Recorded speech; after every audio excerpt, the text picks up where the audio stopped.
Hello and welcome to Sensei podcast. This is Manos Brilakis discussing with leaders in the field of CTO and complex PCI. Sensei means teacher or master in Japanese. The goal of the Sensei podcast is to help you learn and improve in CTO and complex PCI so that you can become the best that you can be and offer your patients the best possible results.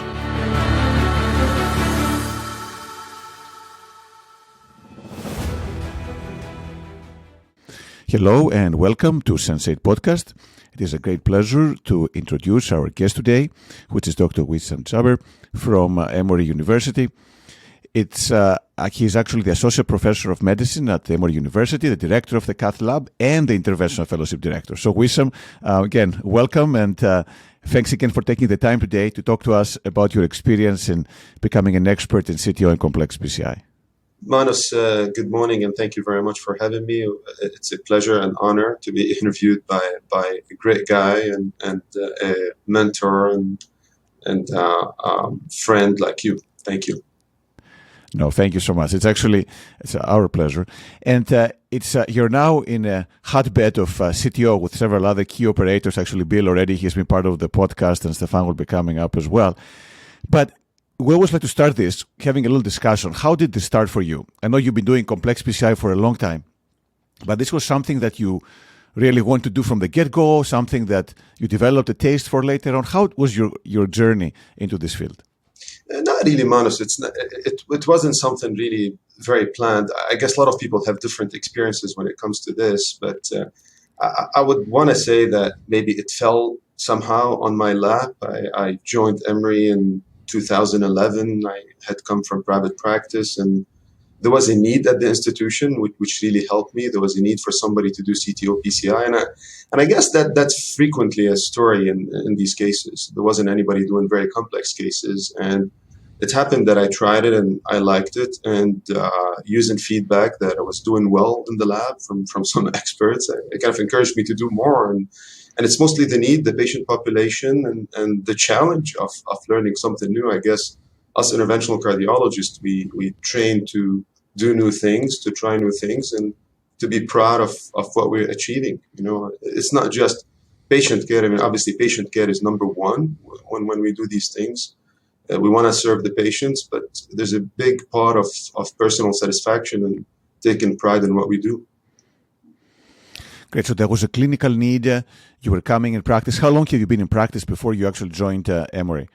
I was about 40 years in practice before. Okay, so I had some experience, not the best experience when it comes to complex cases, but I was already doing some complex cases. And it's hard to learn the CTO PCI without having some experience with handling disease. And it's mostly an emotional maturation more than technical maturation, because you have to handle tough situations. Perfect. So you already had some handle on PCI. You had experience already. 4 years is a good time to have your skills honed up in the PCI. And then, how did you actually learn the cases? Did you have people come and proctor you? Did you go to courses? How did you learn to do these cases? Yeah, it's the whole thing, Manos. But a cornerstone for that is have people come and help you with it, especially early on. You definitely can read. You have a great book, for example, that people can learn from. And the theory is very important. You have to know what your catheters that you're using are, what the wires are for, what the algorithms are. But there's nothing like having somebody there when things are dicey and things are different to help you and coach you through things.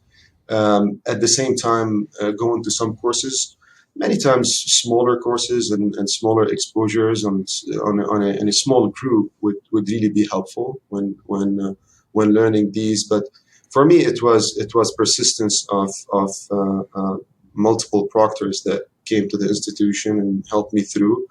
But there's nothing like trying by yourself after that. It's really, you have to try the new techniques. You have to push your comfort envelope a little bit to be able to attain new skills. That's really the cornerstone. And how did you push yourself? So you found something you haven't encountered before. So you would just try different techniques, try to recall what you've done before. What was your journey on this? Is it just improvising on the go? Improvising is important, Manos, but when I mentioned pushing the envelope, there's a very fine balance between pushing too much, where you end up with crazy work and complications and issues, which I think at some point may be needed when the patient is very sick and you need to help them.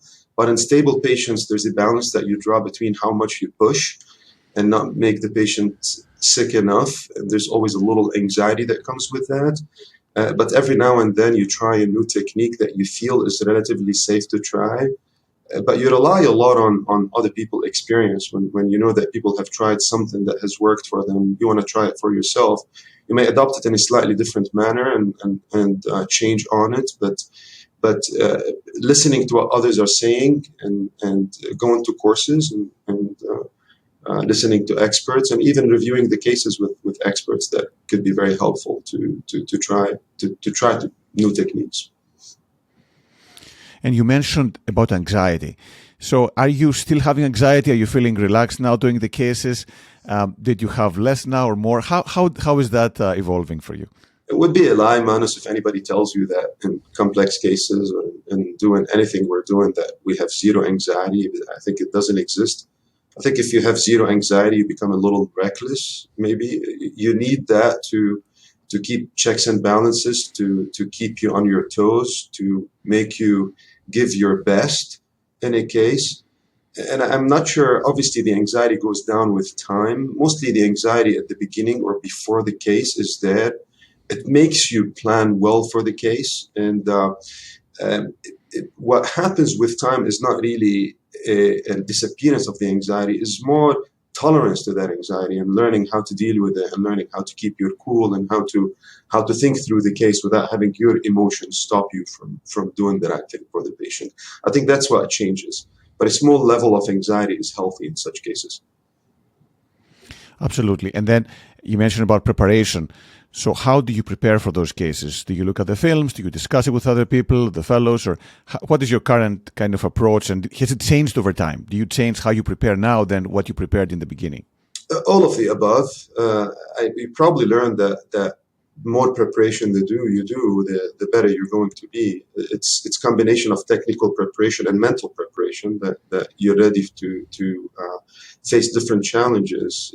Reviewing the films many times, like I would say tens of times, in difficult cases. Some cases are easy and we're used to them, but some very difficult cases, there's no limit of how many times you can review these films and go over things. You sometimes at different times you can discover things I didn't see before. I want to look at all the occlusion, the route of the occlusion, where the caps are, where the collaterals are, what good things can happen, but where things can go wrong and what to do in these cases. So all these are important. And I'm lucky, you mentioned earlier Bill and Stefan, and I'm lucky that actually I work with Bill Nicholson and Stefan Rinfred, two experts in CTO, and we have our weekly CTO meetings that I learn a lot from, with the fellows, and we discuss the cases. That's another venue to go through the tough cases in preparation and listen to other opinions. I think all these things eventually not just make you better, make you improve and learn, but also making more successful cases because of adequate preparation. Perfect. And you mentioned about improving and learning, and now you're doing this for more than 10 years. You've done a lot of cases. Do you still feel you're learning, or now you're really learned most that there is and there's not much less to go? Manus, I'm done. I learned everything I need to. Oh well, with eternal students. I mean, it's really humbling how people ask you question, how many cases do you need to be expert, or how many cases you need to be good? There's no answer to this question. It's the more you do, the more you realize that you don't know, and there are things that you can learn.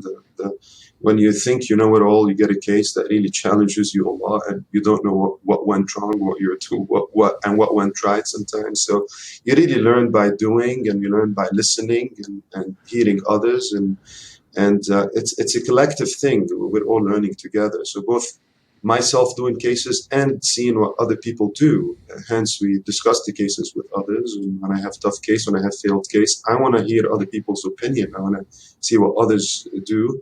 Going to courses is always helpful. Even basic courses. Sometimes you just hear what others are teaching, what others are doing.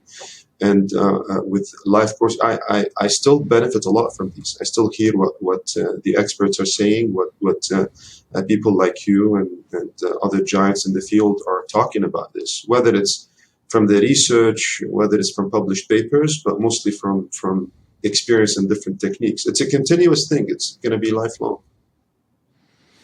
And I know you do a lot of live cases for many meetings, and you do phenomenal work on this.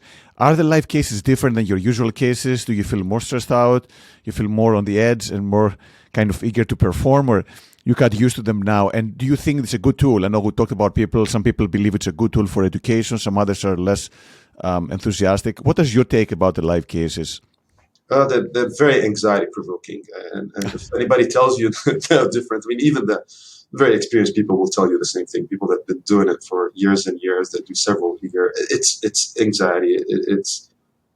You're performing something in front of an audience that you already have little anxiety to do in the first place, and you have a pressure to actually perform. But I think the anxiety is mostly at the beginning of the case. But once you get in it, you're used to do what you need to do, and you just start focusing, and you have an intense focus on doing the case, doing right by the patient, and doing the right thing for the patient. And I don't think that changes in live meetings. What changes is just the beginning, maybe, of how you handle the case and how you discuss it with people. You also learn sometimes that hearing comments from multiple people, you have to listen to what they're saying, because they could be seeing something that you're not seeing. They could be helpful, but you don't always have to do everything that people recommend for you to do in live cases. And it's a balance, that because everybody has different technique. When you start suddenly changing the technique that you're used to and that you normally do, you tend to make more mistakes. And this is a balance that has to be drawn when you're doing the live cases. Yeah, absolutely. And then, is there any technique? Do you have any mental technique, some way to put yourself together during this and work the best, or you just got used to it? Do you do any relaxation or meditation or any of that, or anything you do to keep you focused and engaged in the case? You're talking about live cases, live and actually, or otherwise, any case. Yeah, and it's a habit thing. A lot of people have different ways of dealing with stress. What we do is stressful, Manus, and when you have this ongoing stress on a daily basis, you don't feel it unless you get out of it. If you go on a long vacation or something, you start feeling that, I was really like stressed on a daily basis. We just don't realize it. And I guess that's not specific to CTO. That's all over medicine. CTO is just an additional complex layer of something that you have a higher chance of failure and of complications, which is the acute levels of stress that add on a daily basis. But the longitudinal stress, I think, is similar in all aspects of medicine. And we don't do a good job taking care of ourselves and handling stress on a long-term basis. I personally do some exercise. I run. When I travel, I try to read non-medical things just to get my mind off and doing other things. I go out with non-medical friends. It's hard for us to have friends outside the medical field, but it's good to hear what other people say and discuss things other than medicine. It's really relaxing. I like to go with my wife, who happens not to be in the medical field, and we go on dinners with people. And I think that keeps some of my sanity on the side. And do you feel like the CTO is a route to burnout? Do you think that it's highly demanding and burns you out more, or is just one more avenue for success? It physically burns you out, Manus, right? I mean, it's long cases. You're standing long. You're wearing lead most of the time. Sometimes you try not to, but you are the majority of the time. You're bending over in an unergonomic way.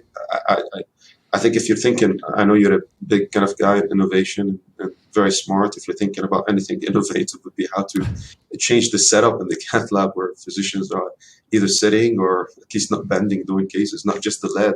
Even when I don't wear lead, the way we stand, the way we work with our hands extended is physically challenging. I think that's the added physical stress that CTO has on top of other medical fields, and this is an issue. So weighing ourselves down is a big thing physically, which is where the second, I think, question comes to mind. So how long would people do this? Like how long are you gonna? All of us are gonna keep doing these cases where we're weighing ourselves physically. I guess at some point we may be pushed out by either back issues or back pains or other reasons not to do medicine. But if we don't, then I think we all have this addiction. Yes, CTO wears you down and it's a stress, but also gives you little endorphins that wants you to keep going and wants you to keep achieving this level of success when you succeed in cases and when you discover new techniques and when you open up new frontiers, whether in CTO or any other area in complex PCI, or whether it's just maybe better relationship with patients, maybe more patient satisfaction, more referral venues, and more people that you can help. All these gives us this self-satisfaction that prevents us from stopping from doing what we're doing and wants us to keep going and wants us to never want to retire and never want to think when we're going to stop. So I really have not given that a lot of thoughts. Like, I think this is one of the first times I've given it a thought now talking to you is what am I going to do? Am I going to keep doing it? I think one challenge at some point that we need to challenge ourselves to is slowing down physically and passing it on to younger people. It becomes more of educating others to do it and mentoring others and being more into the thinking part and the research part of it and less in the physical part and pass it on to younger people. I think that's the next challenge that we should be thinking about. And speaking of education, I know that you've trained many people who already jumped on your faculty. Some others are going other places. How do you choose the people you're going to train on this? Are there some characteristics you look in terms of character, dexterity on the hands? How do you choose who is going to be? And can you actually predict who's going to be good or not in doing this complex case? There is a lottery in that. There is a certain chance because in general, we tend to choose people based on personality and it's hard to choose people because you don't know where the technical skills are gonna develop and you know how the field now when we choose interventional fellows in the first place, they barely were in the cath lab in the first place. So you choose them based on personality, which frankly in interventional cardiology, I would say 90% of the field is mental and thinking and personality and common sense and the way you handle yourself and handle others, and 10% only dexterity, and maybe a little more than, I would say 20% dexterity and 80% really algorithmic thinking. So choosing people based on how much common sense they have, how they behave with other people is really very helpful there. So I think I would choose based on personality more than anything else. You have to have a minimum level of dexterity and a presence in the cath lab. But it's really hard because we tend to choose people way early in their career when we're choosing interventionists. For the CHIP fellows, we tend to choose them, and I don't know what you do, but we tend to choose them later in the year, maybe the second half of the interventional training, where they could differentiate themselves than both mentally and the people that can advance faster when it comes to technical skills, when you can adopt faster hand movements, adaptation to different changing environments. But still, personality, I think, is number one, because these are people you're working with on a daily basis. You want to interact with all the time, and you want them to take care of your patients. So they have to be good people. They have to be people that actually care about the patients.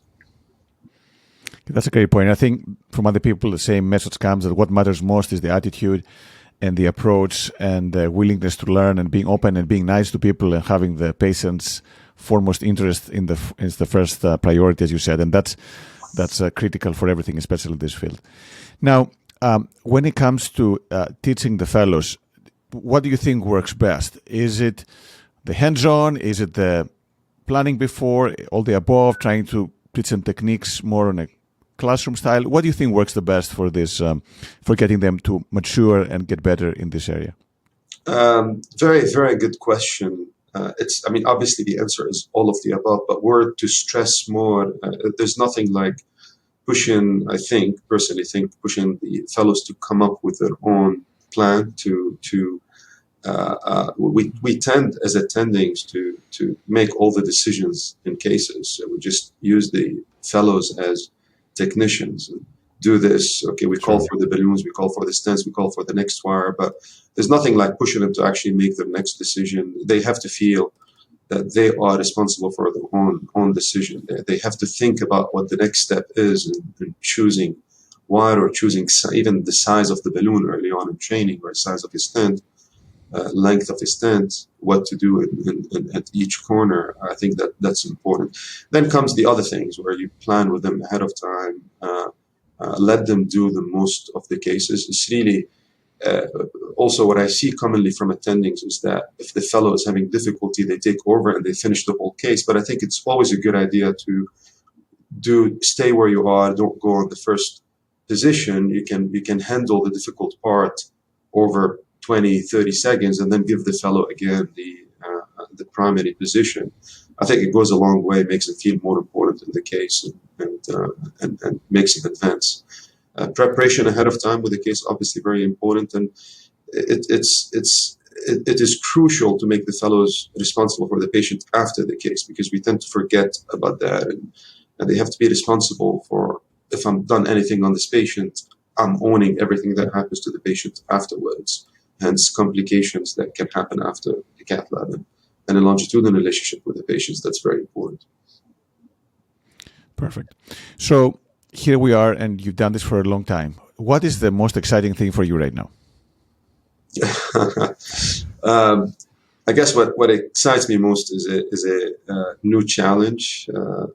It's whether a new challenge in a case, but I'm more talking about new challenge in terms of new fields, something open up in interventional cardiology, something open up at work, some problems or issues that you have to solve. It's really problem solving that would be exciting. That's on a professional level, but on a personal level, it's I think human interaction, mostly through family, close friends. I think this is right now what really kind of is foremost on my mind is how the kids are growing, and how kind of creating stronger family ties and friends ties. I think this is the exciting thing going forward for me.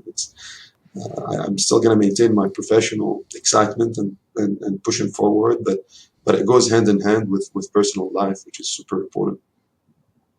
So how do you do? I know it's a cliche question, but how do you balance things out? So you have a very busy job and stressful. So you come home. Are you getting sometimes annoyed or nervous or exhausted? How do you manage this balance and keeping everyone happy and keep the communication going? I don't think we balance, Manus. I think it's kind of like luck having other people do the balancing job. I have a wife, and she does the balancing more than I do, I guess. I lucked out there. I mean, she's good, and I depend a lot on her to do things outside medicine, and she organizes my social life. Yeah, it helps me a lot. It helps to realize. I think from my standpoint, it helps to realize that I'm bringing stress at home, and to give really credit to the people that support us, whether it's people that work with you at work, whether they're partners, whether they're fellows, whether they're staff members in the cath lab. They support us, and it's good to make them feel that they are part of your success, and thank them for what they do. I do the same thing at home. I kind of admit and I realize, and it's good to say it, and it's good to act it. That yes, it's the support of people around us that actually make us are responsible for half of our successes. So what are you most proud of so far? On a personal level, I'm very proud of my kids. This is maybe a cliche answer, but it is true. I'm at that stage. I have kind of early teenagers, and on a professional level, I think I'm mostly proud of the teaching that I've done. I'm very proud of where the fellows are, and the mentoring that I was able to do more than other technical things that I achieved. I think that's where because that's where the future lies, is future generations. And then do you have any favorite books or films that kind of help you be who you are and you're excited about? Anything further away from medicine. I was thinking about this the other day, and maybe I used to read more non-medical book than I am now. I'm too busy sometimes. I try to, but a book that I've read more than once is existential books for Albert Camus, French philosopher. It's the book The Stranger or The Plague. It just stands at the stark opposite of what we do in medicine. So it gives us a balance when you think about the absurdity of life. It just pulls me away from the way we think. It's totally different thinking from the very kind of like touchy, emotional, medical stuff that we do. I like that. I think this is what my mind goes away from what we do. Wonderful. So to summarize, what would be your top advice for the people who want to do this? Is it about the technique or anything that you think is the most important, like 2 or 3 things that you think are the most important for people who are considering or have started to work on becoming, complex or CTO operators? I think number one is to know what you want. We're all really attracted by what's glamorous and what's out there on the podium and what people are talking about. But sometimes it's not yours. Sometimes this is not what you really like. And if it's something where your heart is not in, if you're not ready for all the stress and all the side effects of doing what you want to do, then you should not. You have to really like it. You have to really like what you're doing. You have to really like being there in the cath lab for hours and facing those challenges. It's not for everybody. It's a special personality. So that's really the number one thing. The number two is staying really up to date with things and continuous education. You have to continually improve yourself, whether you're at any stage, whether you're a student, whether you're a fellow, whether you're early attending, late attending. You have to keep improving. We stagnate easily. That's wrong. And number three is always find a way to take care of yourself. I have not been very good at that, I would say, and we probably all regret that later. And we kind of like look back and say, we should have taken more time to care for ourselves. I think there's time for these. I think there's room for that in what we do. We tend to forget about it, but there's definitely room. We don't have to be that busy to forget about ourselves, physical health and mental health. Wonderful. Well, Wissam, again, thank you so much. Tremendous insights. I think it will help all of us to learn and get better. Really appreciate all your insights, and thanks for being part of the Sensei podcast. My pleasure, Manos. Thank you very much for hosting me. Appreciate it.